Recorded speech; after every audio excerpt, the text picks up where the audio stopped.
സ്ഥിരം vice chancellor ഇല്ലാത്തത് മൂലം കണ്ണൂർ സർവകലാശാലയുടെ പ്രവർത്തനം സ്തംഭനത്തിലേക്ക് നീങ്ങുന്നതായി സ്വാശ്രയ കോളേജ് മാനേജ്മെന്റ് അസോസിയേഷൻ. ബുധനാഴ്ച കോളേജുകൾ അടച്ചിട്ട് അസോസിയേഷൻ യൂണിവേഴ്സിറ്റിക്ക് മുന്നിൽ ധർണ നടത്തി. Mayor advocate P. ഇന്ദിര ഉദ്ഘാടനം ചെയ്തു. സ്വാശ്രയ കോളേജുകൾ ഇല്ലാതായാൽ വിദ്യാഭ്യാസ മേഖലയിൽ വലിയ പ്രതിസന്ധിയെ നേരിടേണ്ടി വരുമെന്ന് മേയർ പറഞ്ഞു.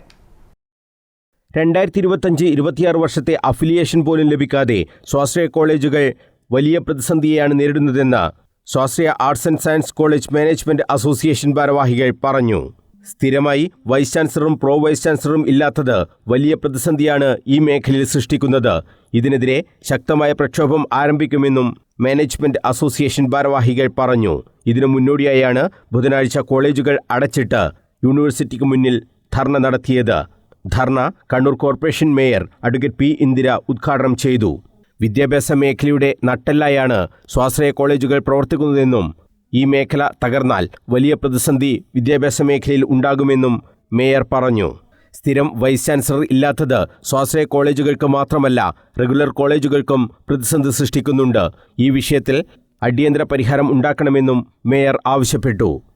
നമുക്കറിയാം, ഒരു സെൽഫ് ഫൈനാൻസിങ് കോളേജ് എന്ന് പറയുമ്പോൾ അടിസ്ഥാന സൗകര്യത്തിലും നല്ല വിദ്യാഭ്യാസം, നമ്മുടെ സ്റ്റാൻഡേർഡ് ആയിട്ടുള്ള ടീച്ചേഴ്സ്, നമ്മൾ സ്കിൽഡ് ടീച്ചേഴ്സ് എവിടെ പോയി കഴിഞ്ഞാലും ക്വാളിഫിക്കേഷൻ വേണം വേണ്ട എന്നല്ല പറയുന്നത്. ഒരു യൂണിവേഴ്സിറ്റി മാനദണ്ഡ പ്രകാരം അത് യോഗ്യത നിശ്ചയിച്ചിട്ടുണ്ട്. ആ യോഗ്യതയ്ക്ക് അനുസരിച്ചിട്ട് ആളുകളും അതേപോലെ തന്നെ സ്കിൽഡ് എന്ന് പറയുന്നത്, സ്കിൽ എന്ന് പറയുന്നത് ഒരു പ്രധാനമാണ്.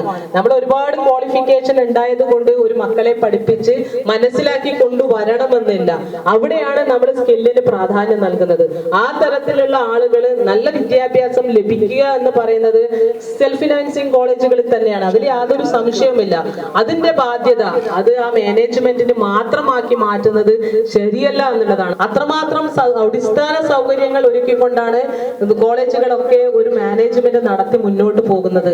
അപ്പോൾ ഇത്തരം നികൃഷ്ടമായ നിയമങ്ങൾ കൊണ്ടുവന്ന് ആരെ സംരക്ഷിക്കാൻ വേണ്ടിയിട്ടാണ് ഇത്തരം നിയമങ്ങൾ കൊണ്ടുവരുന്നത് എന്നാണ് നമുക്ക് മനസ്സിലാക്കാൻ സാധിക്കുന്നത്. വിദ്യാർത്ഥികൾക്കുള്ള അന്യായമായ ഫീസ് വർധന പിൻവലിക്കുക, VC, PVC സ്ഥിര നിയമനം നടത്തുക, യോഗ്യത ഇല്ലാത്തവർ ഉത്തരക്കടലാസ് പരിശോധിക്കുന്നത് അവസാനിപ്പിക്കുക തുടങ്ങിയ ആവശ്യങ്ങൾ ഉന്നയിച്ചായിരുന്നു മാനേജ്മെന്റ് അസോസിയേഷന്റെ പ്രതിഷേധം. അസോസിയേഷൻ പ്രസിഡന്റ് MP റഹീം അധ്യക്ഷത വഹിച്ചു. Doctor Shahul Hameed, C. Anilkumar, advocate PV Sainudheen, Balakrishnan Periya, PKC Mehmood, C. Rajan, father Joy, VN Manoj തുടങ്ങിയവർ സംസാരിച്ചു. News bureau, Kannur.